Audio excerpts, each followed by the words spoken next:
Good evening, everyone. How's everyone doing? Just to clarify some things, next Monday is Labor Day, so we will not have class. So next Monday, Labor Day, no class, then class after that. So let's give a start here. Onegaishimasu. Okay. So we'll continue with the 10 rules in daily life, or as translated, 10 characteristics of a life with key. We're on number 6, be forgiving and big hearted, or translated, be large hearted and forgiving. Kanyu Taito. So I'll just read some stuff from Will Reed's book on this subject. When you assume the correct posture and calm your mind at the one point, then your heart feels open and free of trivial concerns. When you lose mind and body unification, then even small things can get under your skin. In the Chinese Saigon Tong, the first book of philosophy which Tohei Sensei read as a young student, it says the mind should be clear like a mirror. The superior man takes things as they come. When things pass, his mind is once again clear. This is no easy thing to do, for we tend to stick to things in the past and worry needlessly. No matter how smart a person may seem, if he has a habit of complaining, he inadvertently shows how small his emotional capacity is. The smaller the mind, the greater the tendency to gather up negative things about others and complain. It is easy to find fault with others, for there is not a single human being who is free of faults. The more you focus on the shortcomings of others, the more they will find fault with you. In time, you will not be able to find a single good person left. On the other hand, if you look for and focus on the good points of others and overlook their faults, then they'll do their best to never let us see their bad points. In time, you will be surrounded by good people. And then it goes further down. I'm going to skip some, and it says, there is much talk today about equality of the sexes. While there are undeniably wrongs which must be righted, equality is not a matter of everyone doing the same things and having the same roles. Nature endows each sex with different characteristics. Equality does not mean that both sexes should do or be the same. The sexes are equal in this sense that one is not better or worse than the other. They're simply different. One leads and the other follows. Depending on the task, problems develop when both insist on leading at the same time. The mountain does not criticize the river for being lowly, and the river does not criticize the mountain for being solid. All things and all people are unique. Each has a special quality, and we should learn to accept these and bring out the best in them. So, be, what did it say here? Be large hearted and forgiving. Very big subject. Because being forgiving is something that everyone can have trouble with. I have been known to get stuck on those things, and I'm sure some of you have had similar instances where you've not been as forgiving or as big-hearted as you probably should have been. And what I find is, we tend to think about this and bring those up, but it's good to notice so that you can change. And instead of being, trivial or, you know, uh, unforgiving on certain things, it's best to be more open, of course. And Toy Sensei reflects it to being mind and body unified. If you're mind and body unified, you don't seem to get stunk on the small stuff. You know, it's kind of like what Einstein said. I'll make all the big decisions, and my wife will make all the small decisions. And then now later on, he found out they're not any big decisions. They're just a lot of little decisions. So it kind of reminded me of that when I read that, and I'd be very interested in hearing your guys' points of view on this, so we can discuss them. And we have a small class tonight. I think there's like 12 of us, 11 of us. Yeah, 11, 10, 11 of us. So let's start it off with John.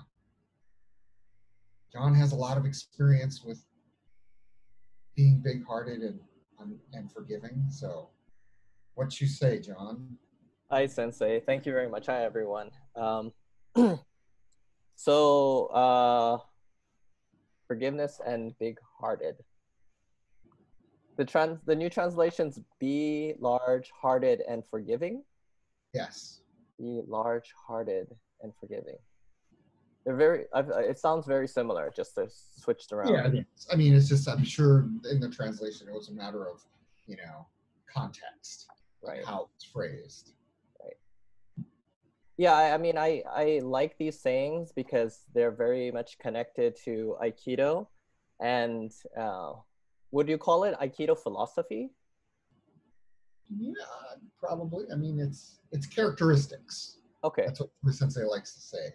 Okay. It's of character. A person with this characteristics, leads a life with ki. Yeah, I can see that. I can see that because I mean, again, I use these opposite words to help me more understand the principles of Aikido, but like be large-hearted. So be small-hearted and be unforgiving. I'm sure if you're practicing Aikido and trying to connect with someone, not being forgiving, getting angry, has all this like tension here. And being small-hearted, like sounds like it's not being open or compassionate and being cruel almost. So opposite of what a life of positive, just living a life of peace and harmony, I guess. So, do you have any incidents where you weren't so forgiving? Oh yeah, I'm very unforgiving. Really? So tell us about it. You're a priest, for God's sakes. Well, I mean, I'm unforgiving in a way that I'm very unforgiving to myself. I try to be forgiving, to myself, but I oftentimes give myself a hard time. And then those who are closest to me, it's harder for me to forgive them than someone who's a complete stranger. It's easier to forgive a complete stranger than to someone who's really close to me. And I don't mean like uh, being petty or something like that. It's just like I would be more critical of someone who is closer to me. So, but I'm working on that. Of course. I mean, it seems that we're less forgiving a lot of times with our family members. Right. Right. We tend to really hold them to a higher standard. Yeah. Than we would a stranger. Right. We can forgive a stranger or maybe somebody at work but it's really difficult sometimes if you feel that your brother, sister, mom, dad, aunt, uncle, cousin has wronged you in some way. And what does it bring up? Certainly not big-hearted terms. Yeah. And Aikido has been teaching me these 10 rules are fantastic. I mean, I do go back to them. Yeah, I've noticed myself. These are Curtis Sensei and Suzuki Sensei put these in this manual for a reason. And I think that these particularly are really timeless. They were written a long time ago, and I think if you look at really good writing usually stands the test of time. Where a lot of times, you read something and go, "Oh, that's dated," but like something like this, whether it was written in the 1600s or written now, pretty much holds water. Right. And I really like that about these specifically, these characteristics. So with that being said, I think, how about Gloria?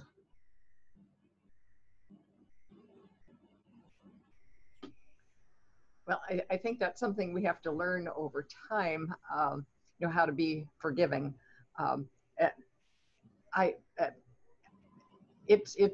like you said, it's sometimes harder to be forgiving of family than of other people. And we've been doing a family call that I suggested and set up, during the COVID pandemic because we can't go visit each other. And we've had pretty much everybody there. And not the one that we just had, but the one last month. One niece kind of freaked out because she said something that was totally contrary to what was true. She got corrected and left in a huff, and then wanted me to muzzle everybody else. Just say you can't talk about politics. It was a political thing, and that's probably the thing that people are fighting the most over these days, and that they're the least forgiving about. And so when she asked for that, I said, well, we could probably do that. And then I thought about it, and I thought it wasn't really quite fair. So I emailed everybody else and asked their opinion. And it was a little bit divided, but there were more of us who thought that we should be able to discuss things. And if someone felt that they didn't want to hear it, they could politely excuse themselves and leave and not have a meltdown. So the upshot of that was she did not come to the last meeting, and she has severed connections with her mother. And I'm going, oh, gee, but I don't feel that I have to forgive her for that, or for a friend who at dinner one time turned and said, no, she's a staunch conservative, and I'm absolutely not. She turns to me and she says, I love Trump, because she figured I would get into an argument with him. It was really interesting. I just kind of like thinking about the discussion on Sunday. Was that yesterday that we were talking about staying quiet, being quiet when somebody, because I didn't make Friday. And I just kind of sat there, and then it's kind of like I went into this little trance and I didn't say anything, and then she didn't say anything else about that. So, I mean, she's a hard person to be with. For a while, I was really annoyed with her. And I think I've just kind of let it go and forgiven her, and for being that way. And I hope people forgive me when I'm difficult. Another thing from childhood was that after we grew up, my mother said, I treated you girls all the same. And I thought, that's the problem. If you try to treat us all the same, and we all took it differently. And so we end up forgiving ourselves for feeling that way about our parents, and forgiving our parents for being as human as they are. And I hope that someday my son forgives me for all the things that I have done that he doesn't like. But we have a little bit of occasional disagreements because he lives on the same property, and have to let go of those things. One story that I read, and this was, I've forgotten what book it was, but this person was talking about conflicts. And there was one woman who had a father and a boyfriend who both were very, very critical of her all the time, just drove her crazy. And she tried to react to it. And then she read something somewhere. And so she decided that what she would do was every time they said something critical, or every time they did something she liked, she would praise them for it. Pretty soon they started doing things she liked, and were stopping doing the things that she didn't like, but she didn't say anything about it. So that, I guess that's one approach to taking care of somebody that you could be angry with and unforgiving, but in that way, I think it's a kind of forgiveness, and it's a lovely story. Yeah, that's a great story. That's like exactly kind of what Toy Sensei wrote, or when he was interviewed, he talked about that, what I just read. Yeah, that's really good. Yeah, just kind of praise things you like, and don't kind of put the other stuff as just, never mind. Yeah, isn't it interesting? We're having some of the biggest conflicts in the United States right now, like that I've seen in years. I mean, probably, since the 60s. And it is super challenging for everyone. Being in Hawaii, we're kind of separated from that kind of thing, from the mainland a lot. And, just to give you an example, I have a very close friend in Arizona, and she favors one of the parties. I won't say which, and I just kind of was poking at her a little bit and said, "Hey, I'm the opposite." I kind of said something. I feel really good after this last convention. Don't you think we get, whatever? And and she responded back, "Really?" Question mark. And I didn't say anything. I got tied up with work and I couldn't text her back. So a day goes by and I kind of forgot because I get tons of text messages a day. And then she responded back the next day and said, I've thought about this a lot and I'm okay with it. Whatever you decide, whoever you vote for, I'm okay with it. But let's just not talk about it. Let's talk about other things. And I said, I am so happy you sent that. And by the way, I was just kidding, having a little fun with you. And she responded back and just said, I am so relieved. It's so funny, but she really came, I was very admirable. When I read that, I was like, wow, she's a really good friend. Even though if I would have been the opposite of whatever she was, by the way, I'm not, but she really, stuck her hand out to me and said, no problem. And I thought that was very big of her. She doesn't train Aikido at all. And she's happens to be from Wisconsin, living in Arizona. So, Lillian, I'm sure you have a lot to say about this subject in particular. Okay. I'm going to start off by saying, we always say that we're the sum of our experiences. So who we are is everything we've done every moment up until this point.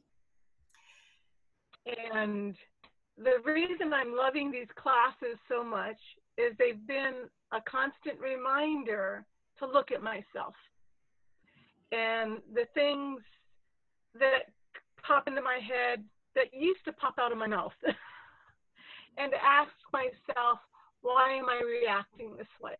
And is this important? If it's not important, to matter of life, death, something like that,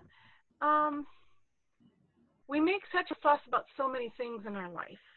I like this because we don't sometimes, I shouldn't say I don't always be as big-hearted as I like to be. There's a part of me that sometimes has that little going on in the back of my head. And I look at that because I do want to be big-hearted. And forgiving, I think the best way for me to look at the forgiving is, for myself, don't do things that I need to be forgiven for. Don't let things pop out of my mind. Don't on my mouth. And sometimes it's funny. Curtis Sensei always says that sometimes the ones that push our buttons the most are our spouses, our parents, our children. And it's really wonderful. It really is true that if you treat other people the way you want to be treated, then you are being big-hearted. Nobody wants to be treated lousy.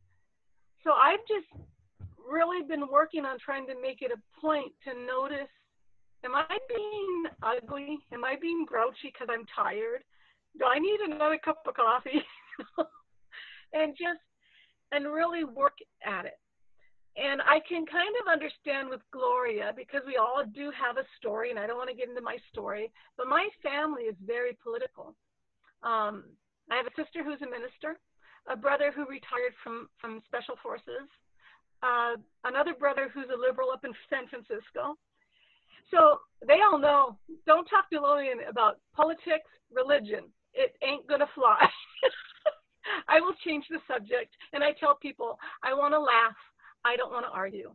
So let's just have a great time and discuss what's going on with our children or our families, and let's have a good time. So, this is a good reminder. I love these, like I said, because this is just several times a week I've got you guys and everybody telling us, oh yeah, don't forget, look at yourself. Look at yourself. And I do want to be all of these characteristics or live by these characteristics. So. Yeah, I agree. Like you wouldn't read any of these and go, yeah, I really don't want to be that. Yeah, this is really not for me. Or maybe maybe John could make his opposite list and we could look at that and go, yeah, kind of like those. Because I got to say real quick, age does not necessarily mean you're going to be a better person. You would think so, but I know a lot of grouchy old people, so so these characteristics are a great rule. And if John ever types up one of those, it would be fun to see. Ah, yes. We'll have to line that up at the end, the very end. We could do a little play on it. But that's you said that's really interesting. That's the one remarkable characteristic that Suzuki Sensei always had. He was, people tend to get stuck in their ways. And I'm not saying he wasn't stuck on certain things.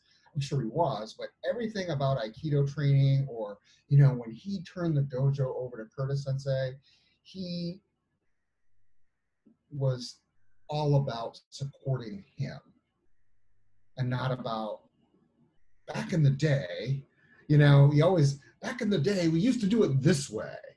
I see you're doing it that way now, but this is the way we used to do it. And he never was like that.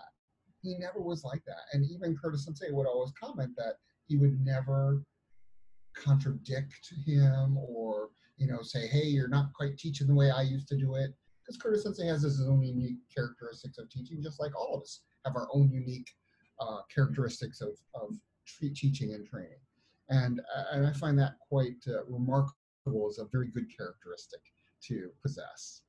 And I would like to ask Christelle, our only European representative tonight, how are you? Oh, Sensei, I'm fine. But I think it's not right that Charlotte is there too. She's at our dojo. Yes, she just started. She just came on because she wasn't here at the beginning of class. So yes, yes, sure. Yeah, I looked at her now. So so we are two European. Okay. Last week I stayed at holiday and the internet collapsed, so I couldn't join the meeting. I think it's a very big theme. And I think if you look at the faults of others, you are very in a very condensed mood. You look only on or a narrow mood. Yes, if you look on the faults of someone, and we all like to be big-hearted and forgiving, but sometimes it's a lifelong journey, I think, to really letting go and to be open-hearted. There are some people with them it's very easy to be open-hearted because they are open-hearted too, I think. And they are forgiving to you. And but when there are people, or if there are people that that look at your faults, I think, and always see the negative and so on, because of their experiences. I think it has to do with your own experiences. And if you have very bad experiences, I think you are in the mood that you have fear. It's much a fear mind, I think, because if you have to protect yourself, your mind gets very narrow, and it's like all human beings are, if they are in that mood because of their experiences, like Lillian Pei was saying. It's not so easy to get this open-minded and big-hearted view of the world. So my husband has very bad experiences in his lifetime, but on the other way, he can be very big-hearted and forgiving to other people, and I sometimes think he doesn't look so close. So, and on the other way, he can really say it's okay, and now I'm forgiving. Mm, I think it's a really big task to to be so open. Normally, when I'm in a good mood, I'm very open and big-hearted, I think. But if I'm confronted with people who use their power to do not good things to other people, I always um, remark that. But I don't say that. I just look at them. I try to find it out what these people try to behave in such way, and I try to understand it and to to um, to get in their shoes. I don't know if it's is a correct version in English. I try um, to how to feel how they came in this direction. On the other hand, sometimes I think if they don't behave to the good of others, I think you have to to stop them on a certain way. And my mother is perfect at in perfect of looking on the faults of people. So I trained this, I think. But in our relationship during the years, it happens that we both be more forgiving and so on, and let the things be like they are, and try to look at the good and the things that are good in our relationship. And she's getting older, and she doesn't have such a fighting mind uh, since in her youth. Because she was very uh, she seems to be very knowing what is right and what is wrong. But if she's getting older, her relationships changed, I think. She's getting wiser in at her age. So I think it's a really big theme, and I'm not always the way I like to be, I think, like all human beings. And to be forgiving is a very big task, I think, because if you forgive, you change the relationship to the best, to the good. But but I think sometimes in some cases you have to protect others if the behavior of a person is not really good. But you have to be very careful that you try to understand what the other people or the other person motivates to behave in such a way. So I think it's both. If it's not is easy if the other person is really big-hearted and um, and grateful too, I think. But if the other person is very narrow-minded, uh, it is a task to not to react and be grateful and open-hearted too. I think this is what I think about it. A big task. A big task, yes, I Yes. totally agree. You know, I came across a story about forgiveness, and it's pretty emotional. It's about a woman whose son was murdered by another. It's a Jack Cornfield story, you know? I know Yeah, this story, yes. I don't know. It might be. I think I saw it on NPR. That's the public radio station here, and they were on a subway and the kid shoots the other kid as a relation to get into a gang, because that's how a lot of gang initiations are. You gotta shoot somebody or do something crazy. And this woman was, of course, crushed by this incident of her son dying. And she went to visit him every day while he was in prison, pretty much. Every week she would go there and visit him while he was in prison. And he did a sentence for, I can't remember how long a sentence, but when he got out, she basically adopted him, brought him into her home, and she lived with him. Can you imagine? Lived with the murderer of her son. Mm. And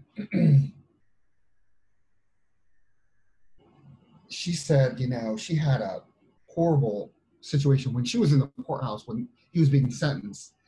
She said to the fact that she wanted to kill him.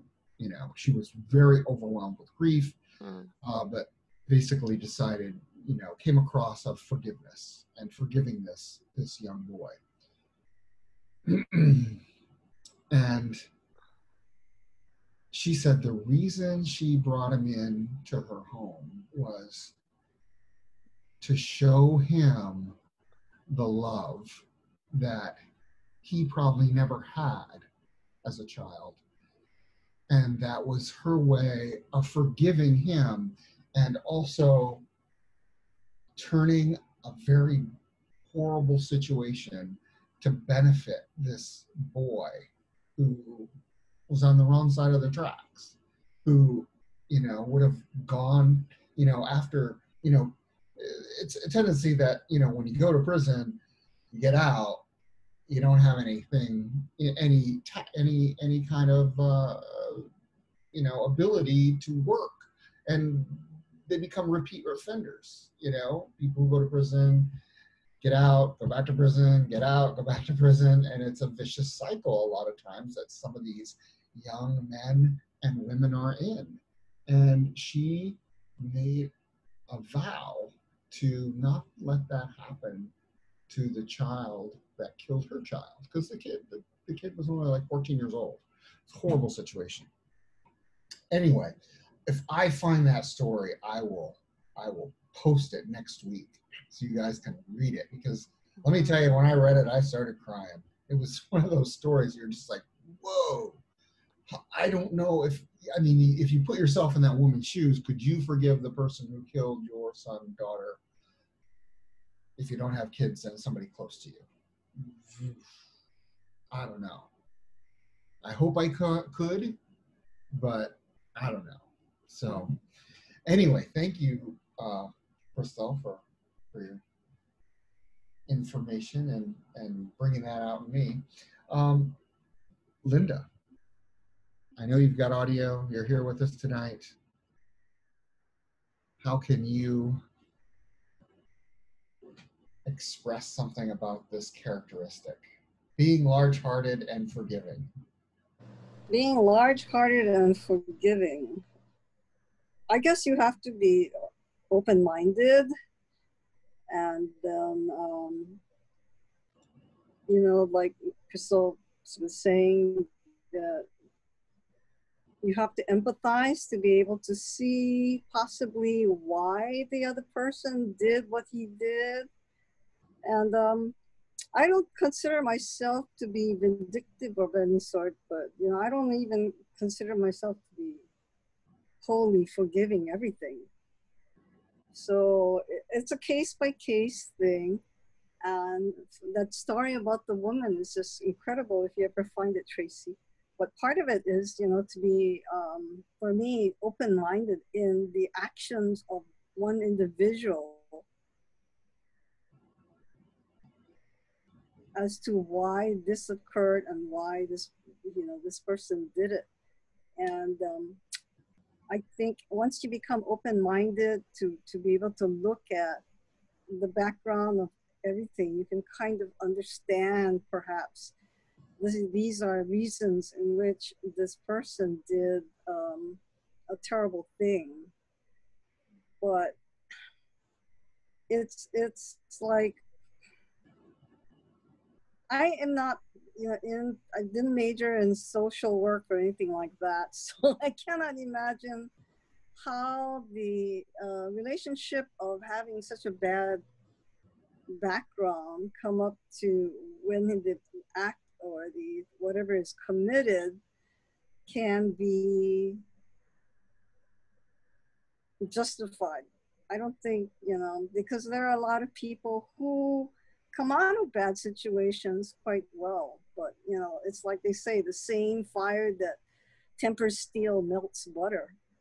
So it becomes something that is the inner makings of each person. But there's also the fact of why people, do certain things, and it's possibly because they have an agenda too. And they're working towards this goal, and they become so fixated into the goal, they don't realize how much they're hurting other people getting there. And, gotta be like Lillian and say, remind them sometimes if you know them that, hey, this is not a good thing, and you really did a job over on some of this group or this, but why? And of course, I'm like with Lillian, there's no logic to religion and politics, so we don't speak about it in our family. So yeah, it would be great if everyone were forgiving and large-hearted. That I guess is the goal, no matter what religion, even if we don't speak of it. A good person should be like. And if people strive to be that way, it would be a better world. I'm still working at it. It's like we were joking with a friend of mine saying, when something bad happens and this person did me wrong, I'm not vindictive, but I keep track.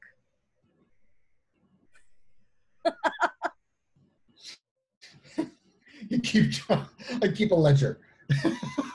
I could just see it's like Linda's ledger. You keep track on all of this person might have done to you or other person. You gather information.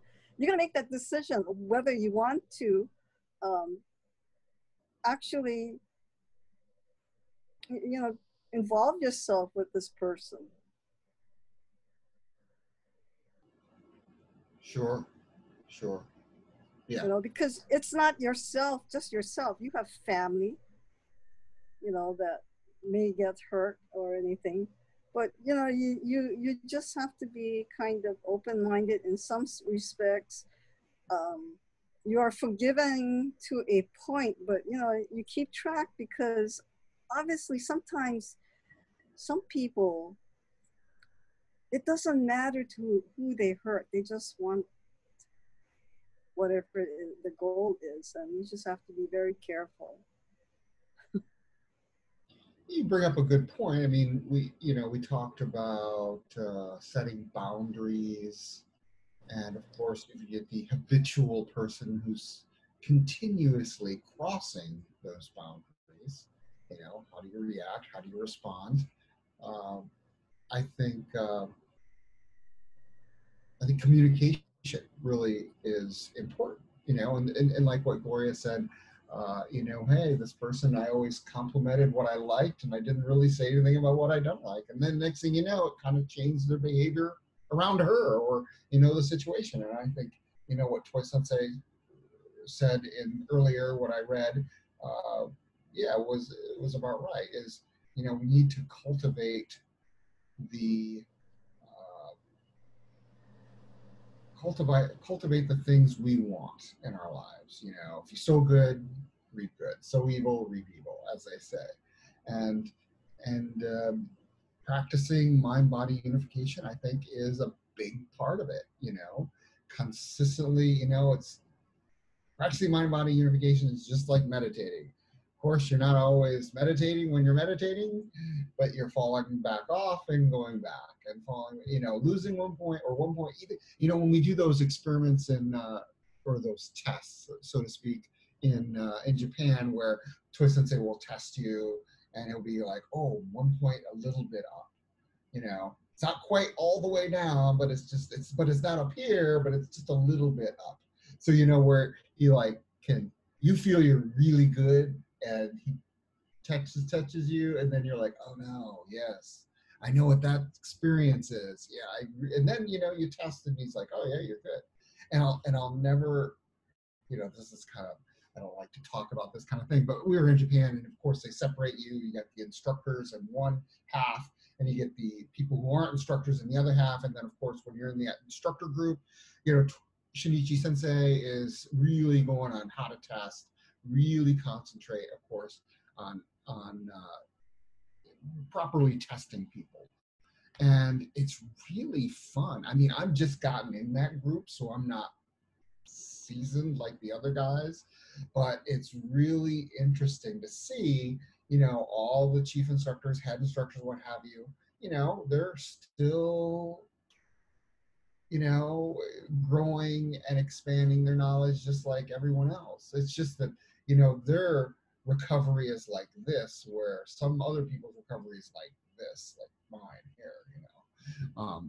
My 1 point goes up and then takes a long time to come back down, where some people are just like, whoop, you know, they got this.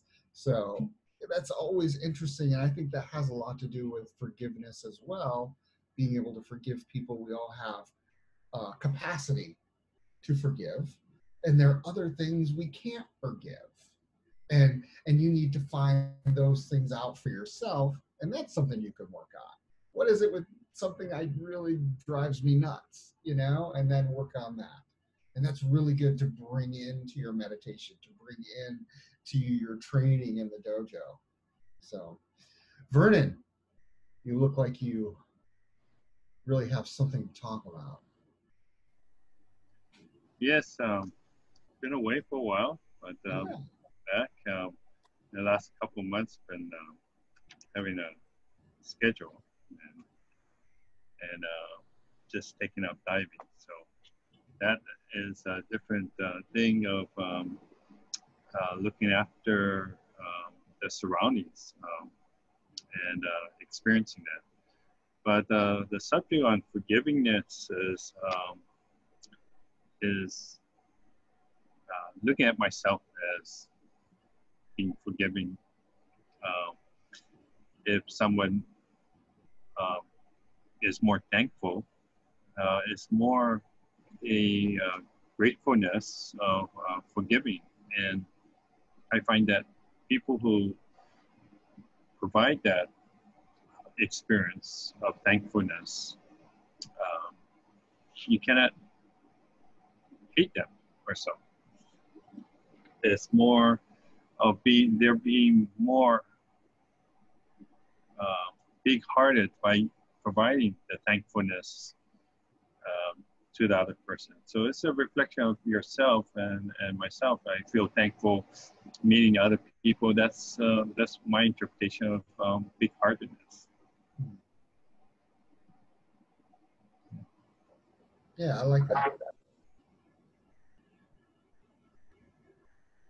You know, being big-hearted, you know, we've kind of talked about the forgiveness side of it, but yeah, big-hearted, you know, Suzuki Sensei's heart was huge. You know, Curtis Sensei is very, you know, giving of his time and energy. I mean, think about, you know, all the preparation that goes into his classes, and he's doing the work, you know, to bring everybody up, you know, the level of understanding up. And that's his goal, is to bring the group's understanding up another notch, or another notch after that. And he really gets a lot out of, you know, not only his classes, but watching these classes. And he's told me from time to time that, oh yeah, I really like this part, or what this person said, or this gives me something to work on, you know, in the classes that are upcoming.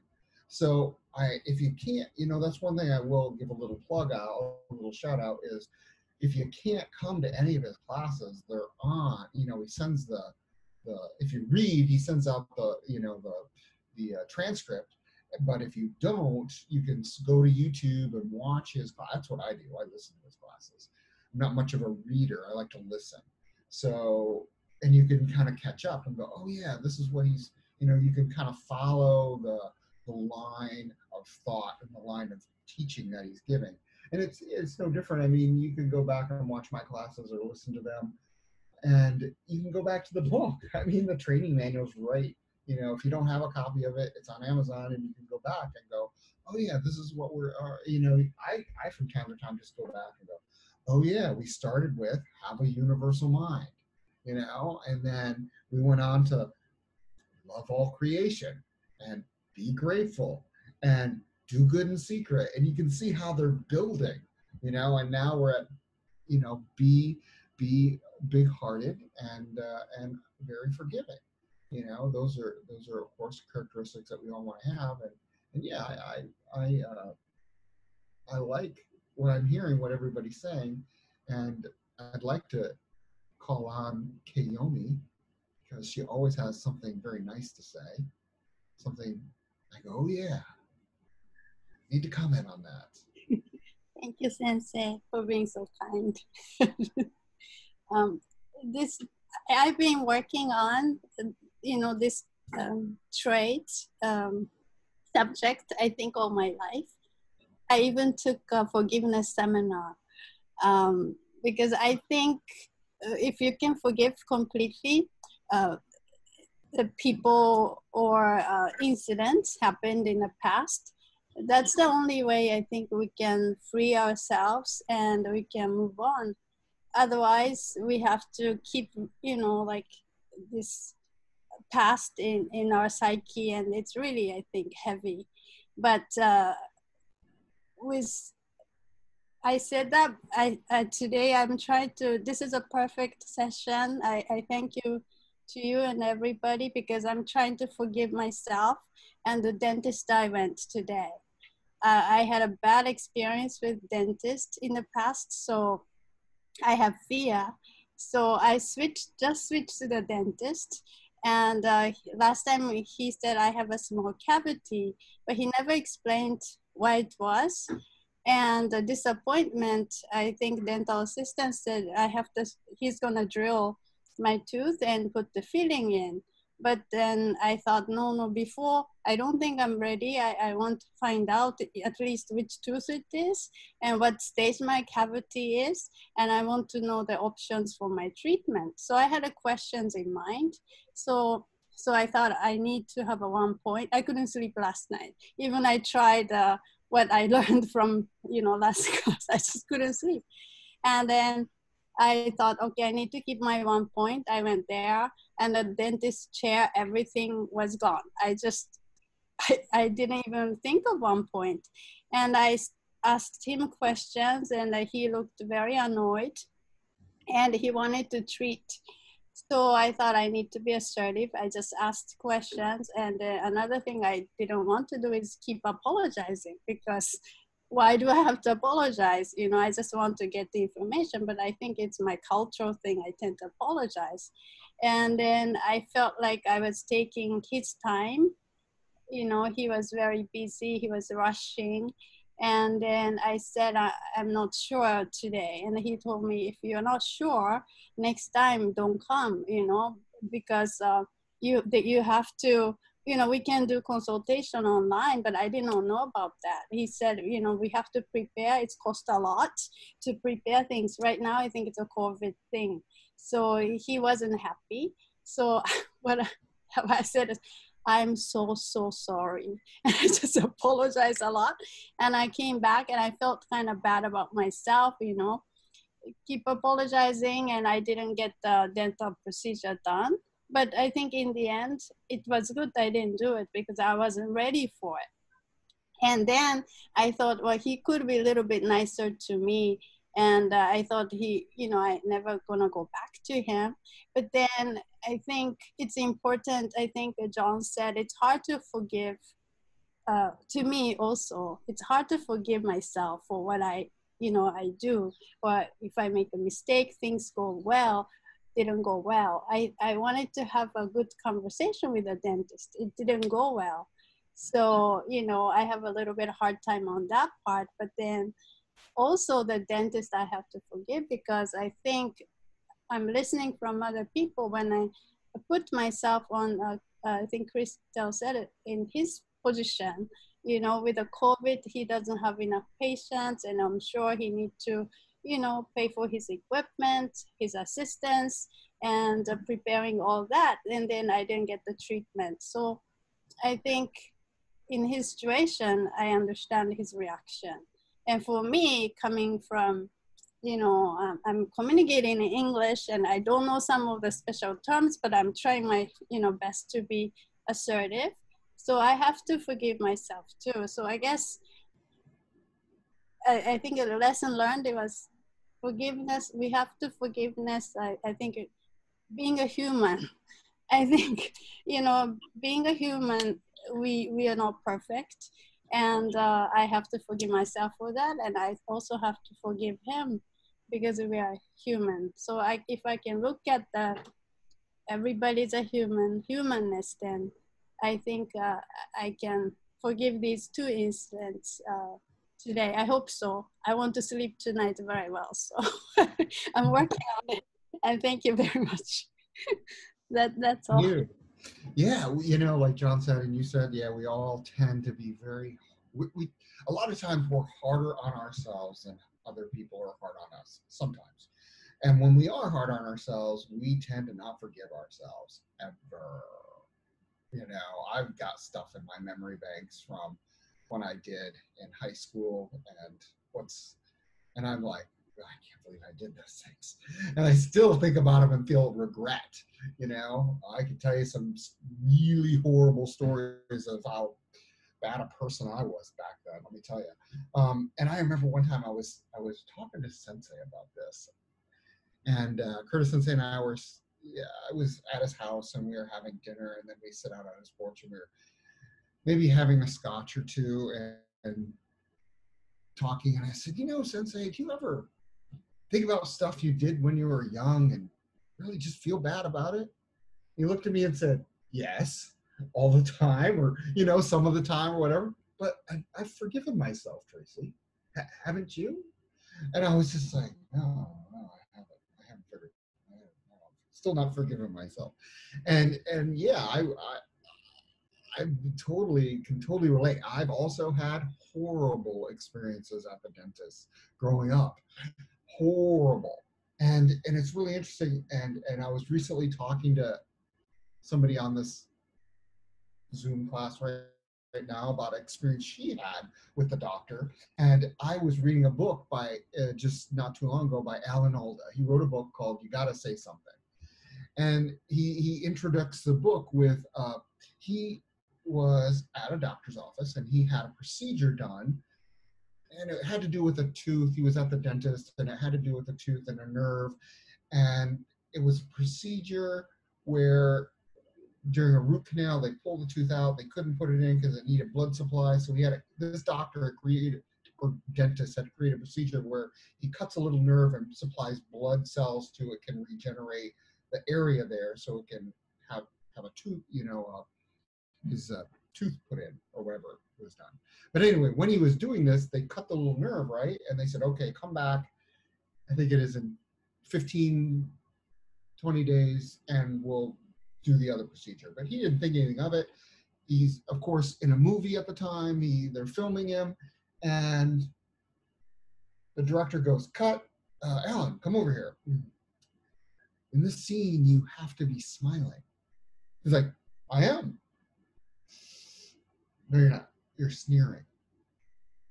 Really? Let's go look at the takes. So they go in, they look at the thing, and he looks at himself and he goes, I am sneering. Wait a minute. I can't smile, because the doctor had cut this nerve that was a part of his mouth, and he couldn't smile. He could only sneer. And he's like, this is not good. I make a living with my face. I will only be able to portray bad guys if I can only sneer and can't smile. So, of course, he makes an appointment, goes back to the dentist, and says, listen, doctor, got a problem here. Got the nerve here, I can't smile. And the doctor had no empathy. He said, yeah, I told you, you lose this part of your face, you can't do it. I'm going to reattach it when I do the other procedure and you'll be fine. Well, you could have told me. I did tell you. And that's it. And then he leaves and he feels really bad. And then the next thing you know, he gets this letter from an attorney saying, I have given you, he was afraid of getting sued, of course, because Alan Hall is a big movie star. And of course, Alan didn't sue the doctor, and he did get the procedure done to where he could smile, but he had the same similar experience where the doctor didn't really explain the procedure to him, and he felt really bad about it. But of course, he forgave the doctor after, of course, his smile came back. But it basically launched him into writing this book about communication, because he said, being able to communicate is really clear that you've got to be able to do this, and especially in professions such as scientists and doctors. That's what he was kind of talking about, science and doctors being able to communicate, which that's why, Kaomi, you're telling me the story about the dentist and getting the full instructions made me think of the story. Anyway, let's see. Lucky, is he here? Yeah, Lucky wanted to talk, so it doesn't have video, but let's call on you. Hello, Sensei. Hello. I don't have a lot to say, but I guess I can talk about how I am unforgiving with my family. I'm unforgiving to my family. It's specifically with stuff, whether they move something of mine from someplace I need it to be, or I lend them something and it comes back broken. And even though I do my best to, I don't want to be a materialistic person. I'd rather be attached to people rather than material things. But nonetheless, I get very unforgiving when those things happen to my stuff. They have, I don't know how to explain it. Sometimes I am forgiving to them, that it's like, oh, okay, that's all right if that broke. Or other times I get really mad and I was like, I didn't want to lend that to you in the first place. Like, this is why I don't want to lend you guys things, because they break. But I'm just working on being more forgiving to them when my stuff breaks, because things break. I don't have stuff that's unbreakable. Things, but I could have been the one to break it. I don't have much else to say but that. That reminds me of it was one of the, I can't remember what book it was by the Dalai Lama that was translated. And he gave a little incident. He said, say you're at a store and you see this really beautiful watch. And you look at the watch and you look at the gentleman and you say, I'd like to try that watch on. That's a really nice watch. And the guy behind the counter picks it up and it slips out of his hand, drops on the floor and breaks. How do you feel? Do you feel anything whatsoever? That probably not. But if it was your watch and somebody else broke it, or you broke it, you'd feel really bad. Isn't that interesting how those feelings arise when you're attached to it, or when you're not attached to it and the shopkeeper broke it? You think, I'll just go to another shop and buy it. But he couldn't that one because the guy broke it, and of course that guy feels really bad. So yeah, that's what that brings up. Yeah, I have had those similar feelings myself when I've loaned stuff out and it's come back not in the same condition I presented it in. I'm sure John is nodding his head. He's had similar things arise as well, like we all have. So yeah, I can totally relate. So we're at 7 o'clock, and I do have another story it's a Zen story. So it's entitled, Is That So? And it's a story that can be found in many different versions, but it was in print, it was in the book Zen Flesh, Zen Bones. And it starts out and it says, there was a monk named Hakuen who was well respected for his work among the people. In the village, there lived a young woman, the daughter of food sellers. The young woman became pregnant by her boyfriend, who worked nearby in the fish market. When the parents found out about this, they were very angry and pressured her to reveal the name of the father. She wanted to protect the young man she loved and blurted out the name of Hakuen as the father. After the baby was born, the parents took the baby to Hakuen. They told Hakuen that he was responsible for the baby and left the infant with him. He responded, "Is that so?" And he simply accepted the responsibility for the child without further reaction. The monk had no experience with babies, but he began to care for its needs, finding its food, clothing, and warm shelter. The other villagers became very angry with Hakuen for his offense, and his reputation was trashed. These comments did not affect Hakuen, who continued to put his effort and attention into the care of the baby. After several years, the young woman was filled with remorse. She confessed to her parents the name of the true father. They immediately went to see Hakuen and apologized and took the baby back with them. Hakuen watched as they returned to their home with the child he had cared for since the birth and replied, "Is that so?" So I'll leave you with that. Next week, no class next week, next Monday. It's a holiday, but we'll resume September 14th. So have a good week, and I'll see you later. Thanks a lot, guys. どうもありがとうございました。